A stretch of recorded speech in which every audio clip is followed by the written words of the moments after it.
You have 1.2 million in cash. You have a house that's worth 2.8 million. You have literally $4 million in assets, free and clear to your name.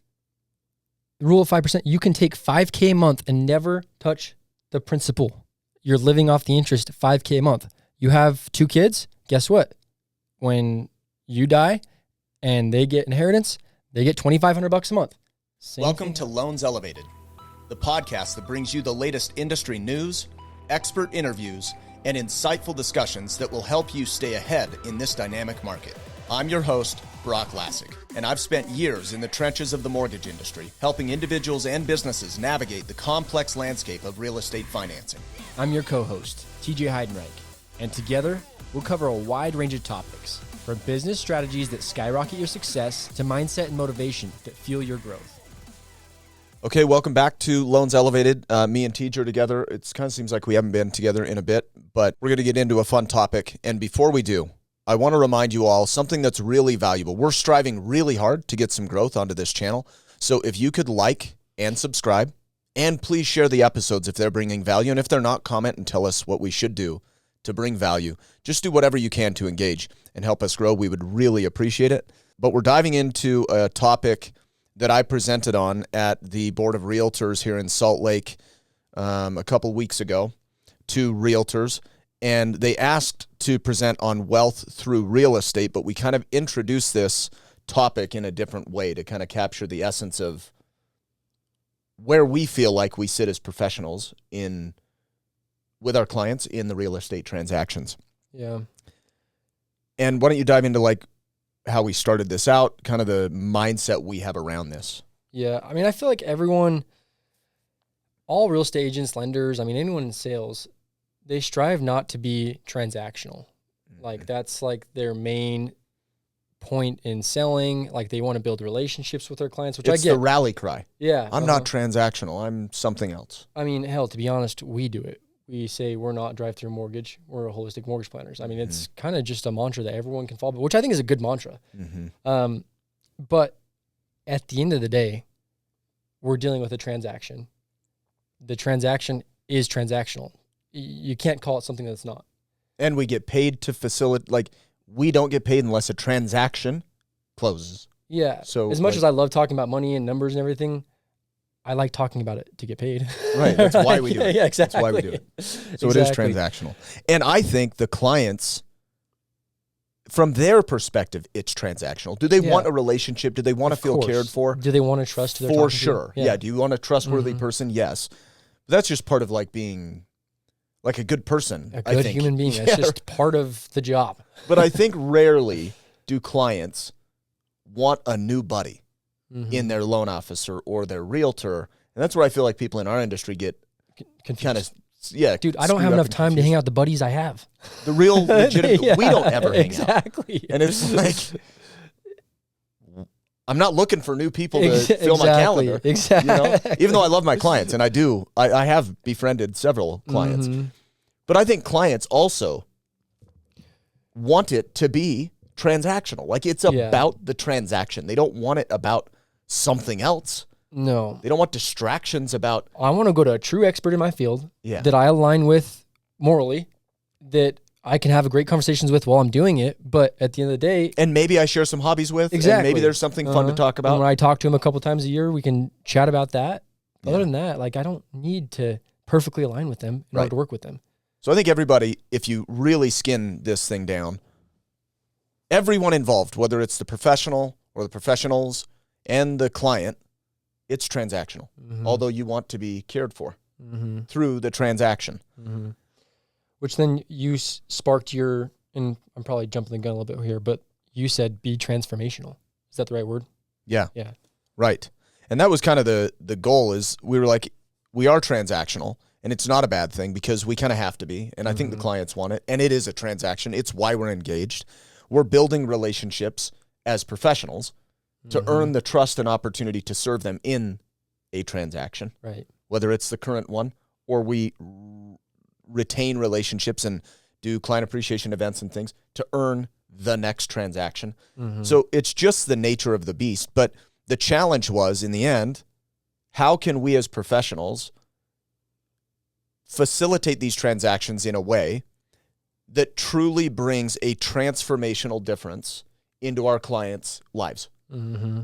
And that really, like, if you can do that, you really care, obviously. And that's what I think we do. Right. That's why we see holistic mortgage planning is like, we do care. We want to invest transform the time into their scenario and really deeply care. That's all that matters. not to be buddies, not to hang out, not like to care about the reason we're in touch in the first place, which is really an advisor in your real estate investing. Yeah. And that's like, I mean, I think like, as you were talking, I was thinking about like my CPA. I'm like, honest, I talk to him once or twice a year, but I love the dude. Like I'm like, I trust him wholeheartedly. He knows all of my financial details, and that's what matters to me. He's not calling me on the weekend to hang out or sending me gifts left and right. Would you want to? No, exactly. In fact, if you were to send me gifts left and right, I'd probably feel guilty. I'd be like, okay, now I got to do something for him. Or you're like, bro, are you charging me too much? Yeah, exactly. What's going on? Yeah, it's funny. So we kind of talked through introducing this in a way that in America, and we've said this other times, I think in the podcasts, and it's something we know and believe and kind of use as an anchor when we're talking to clients. But in America, there are only a few ways that you can really get wealthy. And the few ways, a lucky few people do it outside of real estate. And that might be an athlete, that might be winning the lottery, that might be selling a big business, something random. And we all probably know one or two of those people, or celebrities, of course, we all know them. People get wealthy that way. But everyone else, probably you, your family, your friends, forever, probably everyone you know in your life, if they have any degree of wealth, probably accomplish that wealth through real estate. And that's really... I mean, what is the stat? Like it was like, isn't like 80% of millionaires are created through real estate? I think it's like 87%. It's probably well, and the crazy thing is, even those people that create wealth, maybe not, that wasn't the initial catalyst, was real estate. They all reinvest their wealth into real estate because it's the tried and true way. Right. So that's what we talked about. And then we were saying, you know, what we find most of the time, even people within our industry, but certainly the clients that come to see us, is there seems to be this view that it is not a true path to wealth, or if it is a true path to wealth, it's something really complicated.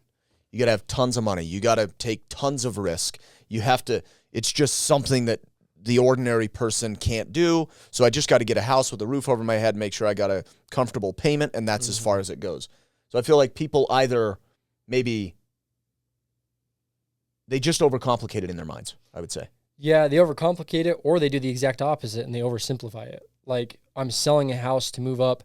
Let me use all of the proceeds to put in the next house because that makes the most sense. It's stupid to take all this hard-earned equity and throw it away on other stuff. Where it's like, okay, I get that's probably what you've heard people do, and there's probably some like capital gains. I've heard that term thrown around, but they don't really understand the inner workings of a transaction.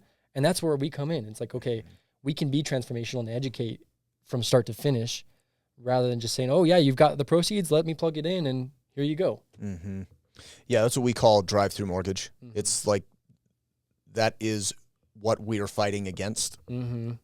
Till death do us part, I guess. We're just continuing to go. So on the presentation, I brought up the idea of KISS, and many people have probably heard of this. It's normally keep it simple, stupid, or keep it stupid, simple.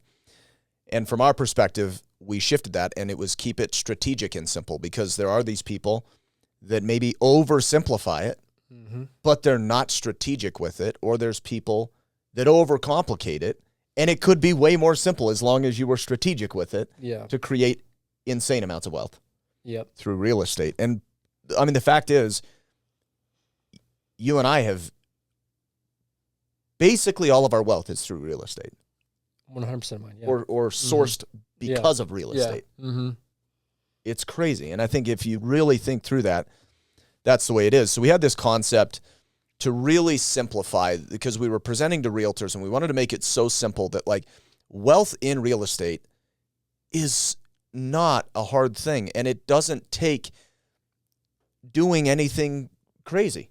No. So we said, you could buy 2 homes. Every person you know, you listening, any other person you know, any of your clients, if you're a realtor, could buy 2 homes in their lifetime, And by virtue of those 2 homes, if they were strategic and focused on the long term, could create a multi-million-dollar retirement plan and generational wealth that they could pass on, if that's something you're focused on, to their heirs as an inheritance. And all you have to do is buy 2 homes ever in your life. And this is not a freaking pyramid scheme or anything like that. This is literally, you buy 2 homes, that's it. You don't buy 2 homes at once. It's so simple.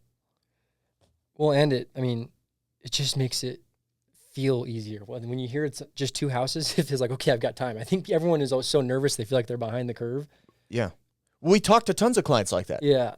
Where they're like, I want to buy a house, and I'm going to buy this one, and then I'm going to move out. I'm going to buy this other one, and then I'm going to do this, and then I'm going to do da da da, and they just keep going. It's like, dude, when does it ever end? The goalpost is always moving at that point. And one thing that's interesting that came to my mind, we often say optimize leverage, and in our view, optimize leverage commonly means that we're telling clients to put less money down, not more.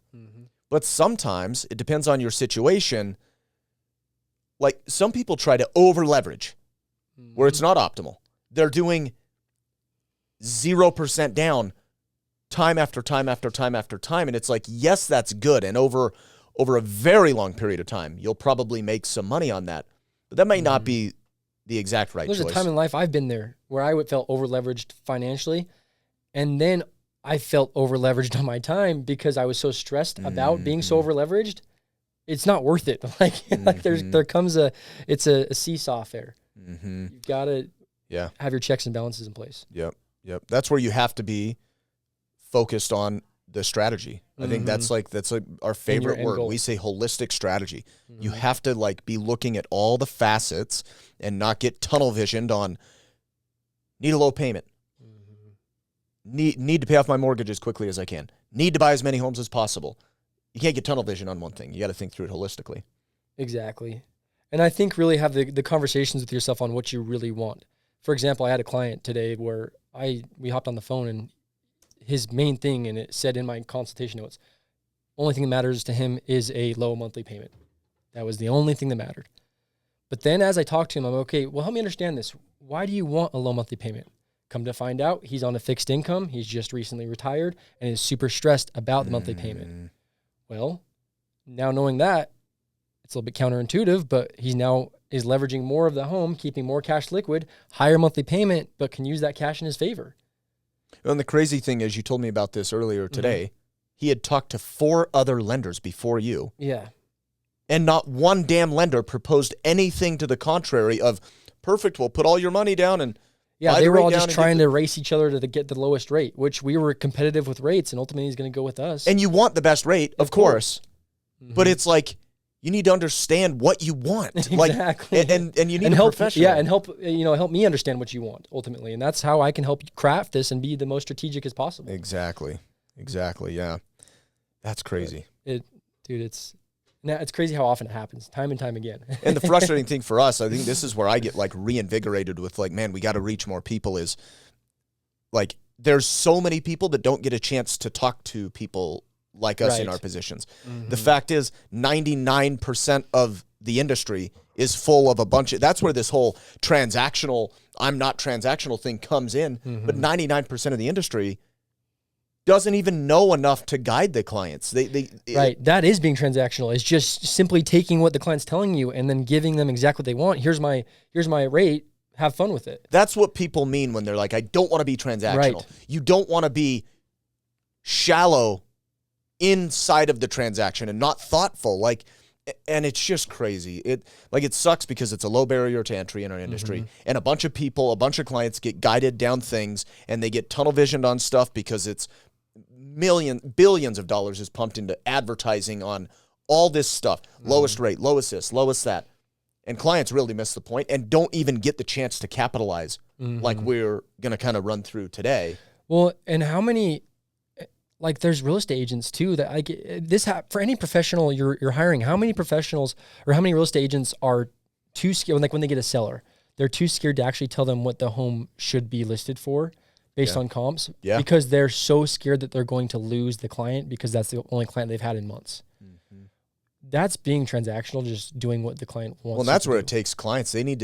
Clients need to interview people and understand, like, you need to interview not on the dollars and cents, because I promise you, every reputable lender or realtor is going to be competitive. Otherwise, they wouldn't be reputable. Yeah. And they wouldn't have a long-standing career. So they will be competitive. Well, they may not be the cheapest because, like, if you just keep trying to shoot for the cheapest, people are just going to keep undercutting each other. So there's probably ways to negotiate that way. But what you should be interviewing for is the professionalism, the expertise, the experience. Can they actually guide you down a path that will make a transformational difference in your life? Not save you $500 in fees one time. It's like, my God, like right. This guy that you talked to, had he done what all the other 4 lenders recommended to him, he would have been at tremendous financial risk in his golden years if anything went awry, and he would have literally lost money. Well, yeah, he literally has over $100,000 sitting on the sidelines now to help subsidize, help with any, like, it's risk mitigation. Yeah. That he wouldn't have had otherwise. And to be quite frank, there's so much red tape in our industry, mortgage, real estate, to be honest, a lot of professions that they all have to, and I'm not saying turn a blind eye to looking at fees and whatnot. You should definitely do your due diligence, but we all have to be within so close to each other. It's not going to make that big of a difference. You got to go with who you trust at the end of the day. But it would be like, I don't even know how to come up with one of my your crazy analogies. But it's like you're just willing to bypass. It's like you're willing to buy an open candy bar from some stranger selling drugs out of the back of their car because you're saving 25 cents versus just going to 7-Eleven and buying the candy bar in a wrapper and you know that it's solid. Like don't be ridiculous. You need to have some reputation. Like, interview on the reputation, professionalism. Are they legit? And then negotiate from there. You're going to identify a couple of legit options or a few legit options. And then from there, start shopping. From there, start making sure you're getting the best rates and fees and stuff. And you're going to get the best of all worlds. Because even if a client comes and they save 0.25% in rate compared to what we might offer them, that happens. And it happened. Guess what? Like, the crazy thing is what we've noticed in this market right now. Those clients, they might get a 0.25 point lower rate. What we know, because we understand the economics of our industry, the person doing that loan is doing it for like damn near free, $500 maximum, maybe. Yeah. So the $500 has to pay for their computer, their technology, their team members, the credit rent report, if they are paying rent, everything. Like, that is unfreaking sustainable, and it's crazy that people can go down this path. So it's like, it's not a, I don't even know where the heck I was going with that. But. Well, it's okay. Well, I think it's a move of desperation for a lot of competitors too. Yeah. If they're willing to do it for that cheap, or if they're willing to cut costs, and if it's an agent that's willing to sell a house for below 1% or whatever like that, you have to realize they're doing it out of desperation, because odds are they wouldn't accept that. Excuse me, they wouldn't accept that if they were busy enough. Yeah. So it's something you also have to analyze. Or do they even value? Do they have anything to give you? Right. Besides the transaction. Oh, what I was saying is you save that 0.25% rate, but if you don't get the right advice, because the people that are going to work for nothing, we saw a client. It was just yesterday, right? The loan was literally being done for zero revenue. The loan officer was making nothing. Why in the world would you invest any, like, everybody listening, would you go to your job and get paid $0 an hour? No. Hell no. No one would. No. It's unreasonable. That's what these people are doing. And it's like they probably don't know, and they're not going to invest the time and effort and energy to guide you down what could be a multi-million-dollar result over a 10, 20, 30-year period. And you're going to totally miss the boat. Well, the crazy part is, and we're seeing this already because, I mean, rates a year and a half ago were sitting high 7s sometimes. We're getting these clients back that maybe we didn't get to the opportunity to work on their transaction because there was some Joe Schmo like this that was doing it for free. Now they're coming back to us to refinance. They don't want to go with Joe Schmo because the process, the experience was so shitty that they're like, okay, no, I don't care. I liked what you guys gave me the advice I needed to hear. And really your expenses weren't that far off. You're gonna save me money in the long Even run. if it's a quarter point in rate, it's like $70 per month. Okay, Right. so you save $70 a month, and it costs you $2 million in the next 30 years. Right. Exactly. Like, come on. Yeah. I don't know. We see it time and time again. This is kind of a tangent. Like, we are not passionate about this at all. So anyway, back to the 2 homes, generational wealth. Let's just buzz through that. I'm sure we'll talk through some things. So the scenario was this. We said there's a buyer. Say it's a first-time home buyer. It's a married couple, and the income is $60,000 in salary each per year. So they made $120,000 household income. Which that's pretty average for Utah. Yeah, that's average for lots of places. It's definitely not out of the ordinary at all. Their debt, they had $40,000 in student loans, $30,000 in auto loans. We figured they had a couple of small auto loans, and $10,000 in credit cards from whatever, the honeymoon, the whatever happened. And then they had some assets. So they've been on their jobs. So they've got $15,000 sitting in the 401k collectively, and $25,000 in savings. Yep. This is a very, very, very typical buyer, first-time home buyer couple in Utah. Yep. And then, Maybe even conservative. Like many first-time home buyers make more than that, have more than that, have less debt. But nonetheless, this is a pretty typical deal. So as you stated, first-time home buyer, the transaction details are they're purchasing in Salt Lake County. They're buying a townhome. Purchase price is $450,000. Putting a minimum down, 3%, $13,500. Let's say closing costs, everything factored in is going to be about $7,500. And let's say they've got reserves of $4,000 plus the 401k. So the way I calculated that is they're $21,000 down. They had $25,000 in the bank. They spent $21,000. They've got $4,000 left in their savings account. Plus they have their 401k money. Okay, cool. I'm following. Their payment on this would be $3,433 per month. Total payments would be $4,883 per month, and a hold period of 7 years. So that's like a 48% debt to income ratio. Which is pretty average right now. Pretty much exactly what every client has.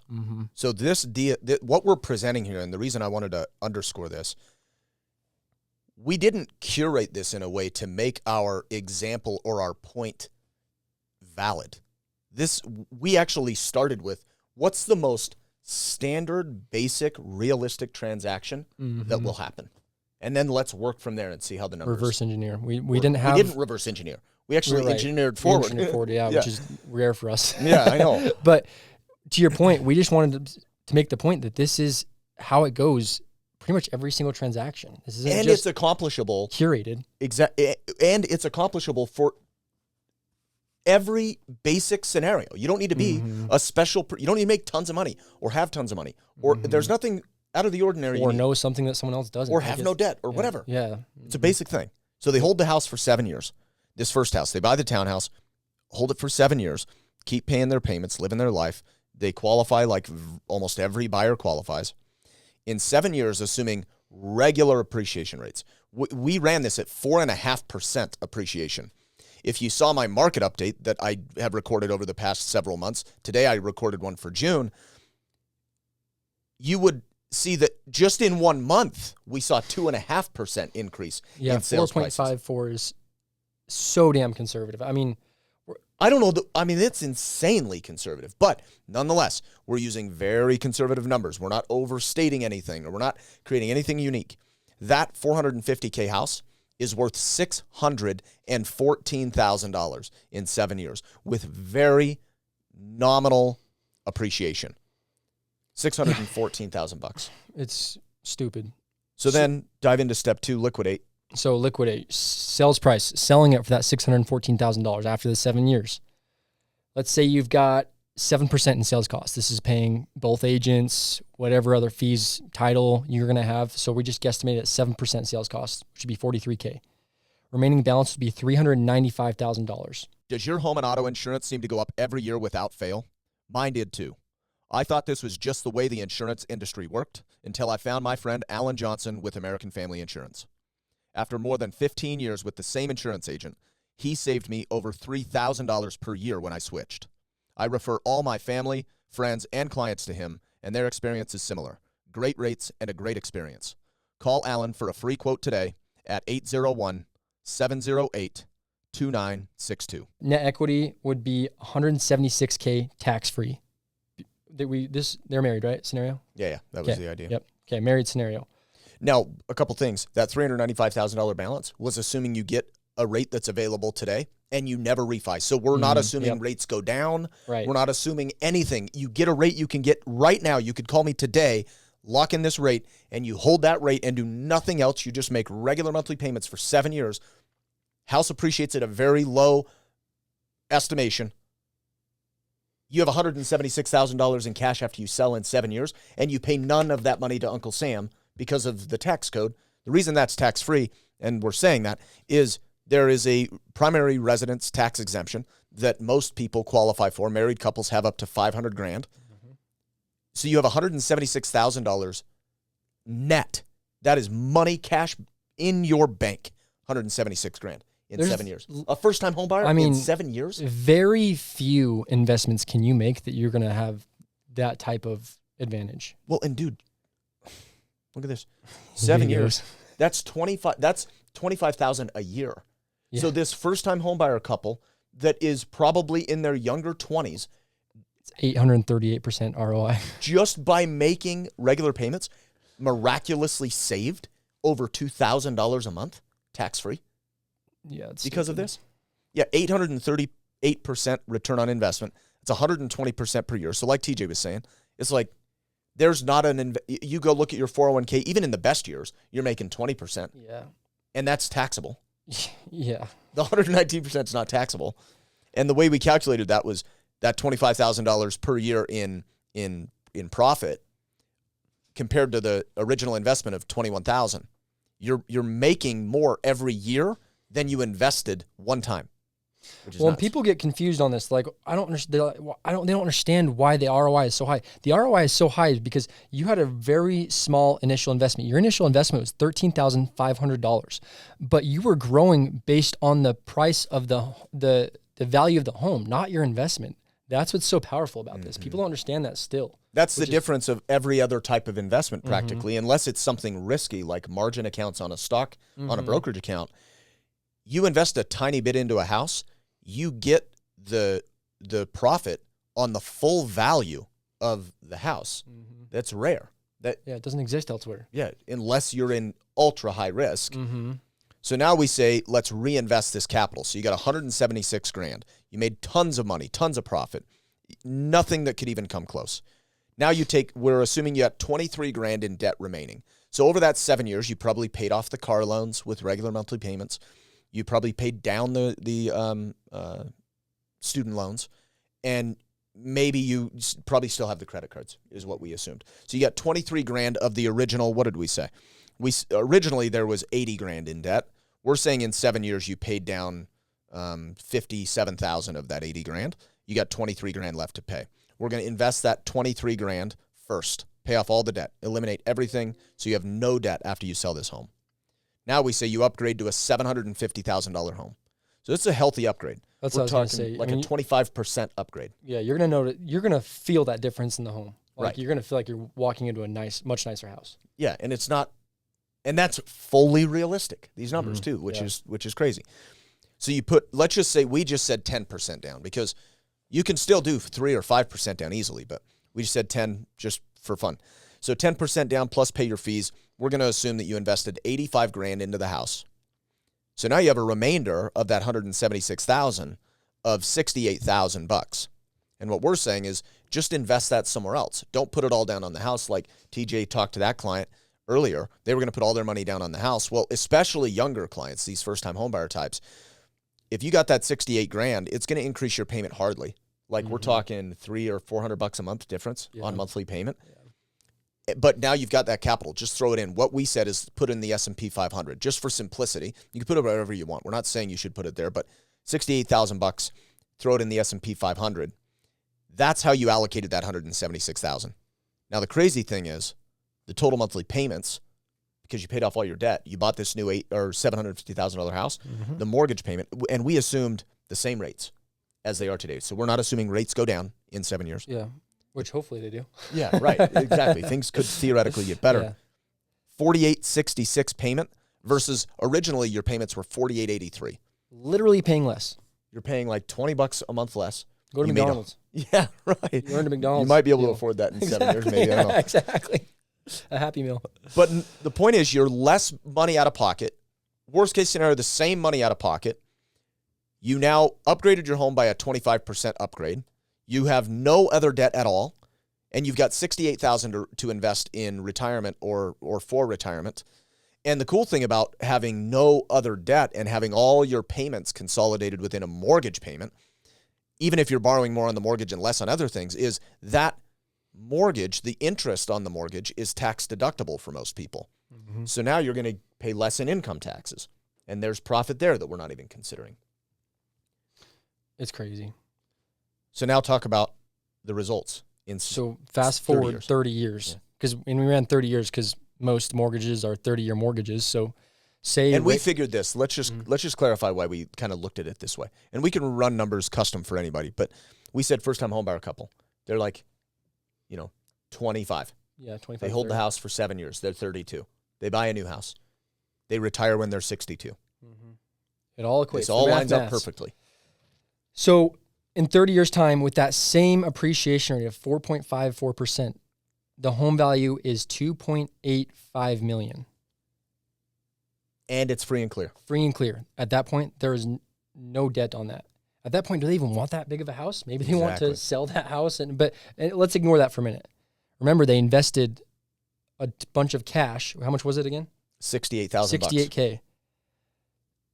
Down the road, 30 years, they start pulling from that cash. Rule of 5%, they can take $5K. Well, I guess I should back up. They're going to have $1.2 million sitting in that account based on averages in the S&P. So they took $68,000 of their equity, put it in the S&P 500, set it and forget it. Do nothing else.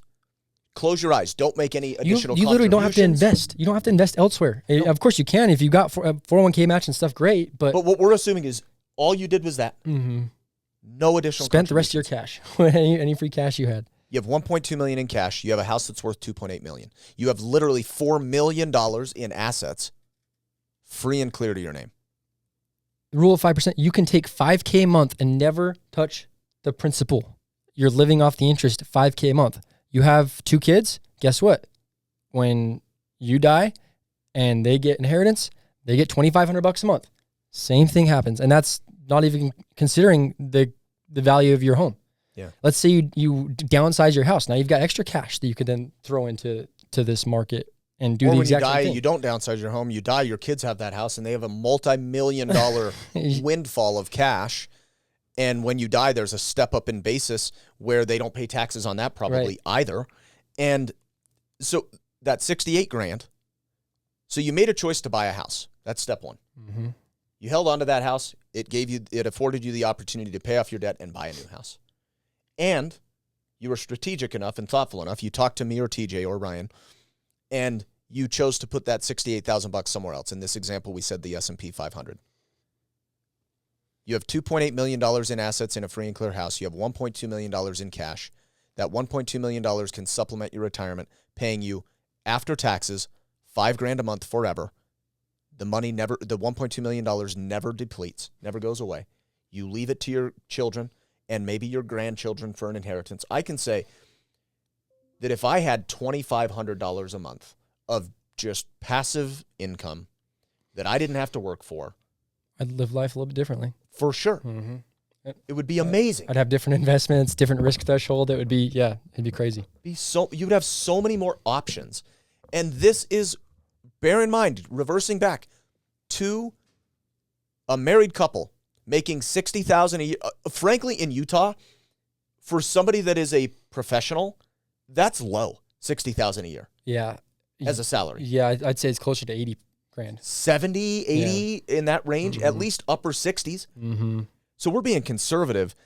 So the point is, that is 2 homes over a lifetime with a strategy and an approach that you can buy into over the long run, not get confused, not get scared, not think you need to put your money, not overcomplicate it, keeping it simple.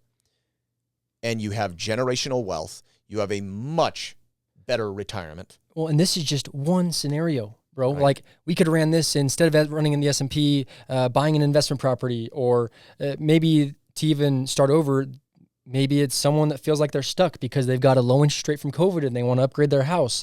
Maybe it's something that's renting and doesn't want to buy because they don't want to go from the payment of $1,700 a month to $3,200 a month or whatever it is. Well, that's a big thing. Like the people with COVID, we've run these numbers for people with low rates on their current mortgages.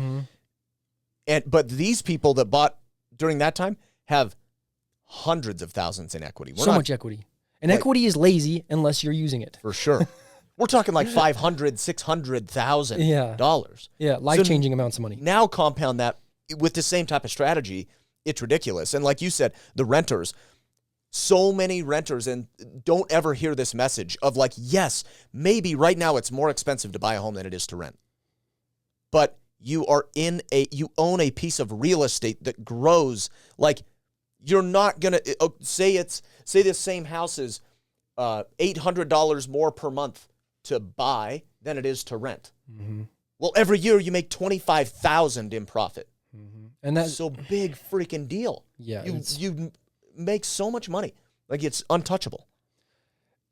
The people that drive me nuts are the people that say that they've missed the boat with real estate too. And it falls into the same concept. It's like, well, we didn't buy before COVID. So, well, what the hell makes you think that it's not going to continue to go upward? Like, guess what? It's more expensive now than it was back then. Exactly. That's like saying I didn't buy Bitcoin before it was. So I'm not going to buy any now. 80,000. Well, now it's 100 and something, whatever it is now. Throwing a fit isn't going to make you any more money. You got to get in order to play. You got to play in order to win. Yeah. The only way to do it. And it gives you options down the road for emergencies. This is, you got to download our ebook. You can find it on our website. We talk about all this stuff, but you can get HELOCs. So you've got a backbone in case there's an emergency or a sickness or an unexpected expense of some sort. You've got access to resources that you wouldn't otherwise have. So it's like homeownership, just period, provides options that you can't get anywhere else and returns that you can't get anywhere else. Yeah. I think point being, if you're interested in any of this, reach out to us. We'd love to have a conversation with you, to talk through your scenario, just to see what it looks like for you. And we do this stuff for free. We run these analysis for clients for free and give you all this guidance for free. Now, in hopes that we earn a relationship to earn your business, a transaction, be transformational, that we get paid on. But we really do strive to be transformational and help people understand the possibilities in real estate. And it's changed our lives. It's changed countless clients' lives that have listened to us and followed some of these ideas. And that's what we are. We're just idea generators. Every client's situation's different. Every person has a different risk tolerance. Every person, it's just always different. But we are super thoughtful, super strategic, and we have great ideas that can get people down the path. So yeah, let us put them to work. Yeah. And again, do us a favor. If you're listening to this, please subscribe, add the podcast, whatever you have to do. On YouTube, please subscribe, like the video, comment. If there's something you want to learn more about, put it in the comments. Tell us what we can do to better serve you. That would help us tremendously. Take 30 seconds and just do something. Like it, subscribe, click share, comment, just do something. Send it to a friend. Whatever. We would love your help. And I mentioned the ebook. You can get it. You can just go to hmpbook.com, like holistic mortgage planning, hmpbook.com. It goes into way more detail about a lot of the same stuff. It's literally a blueprint you can put into your life. Yeah. And it's got case studies of different client scenarios on how they've found success in real estate and how impactful and transformational it's been for them. So hopefully that brings you guys value. Please reach out to us. Please like, share, send, subscribe, whatever. Yeah, do whatever. And we appreciate you tuning in. Thank you for tuning in. For more industry insights, follow us on all platforms at Loans Elevated. And to get in touch with our team, call or text 801-713-4000 or visit loanselevated.com.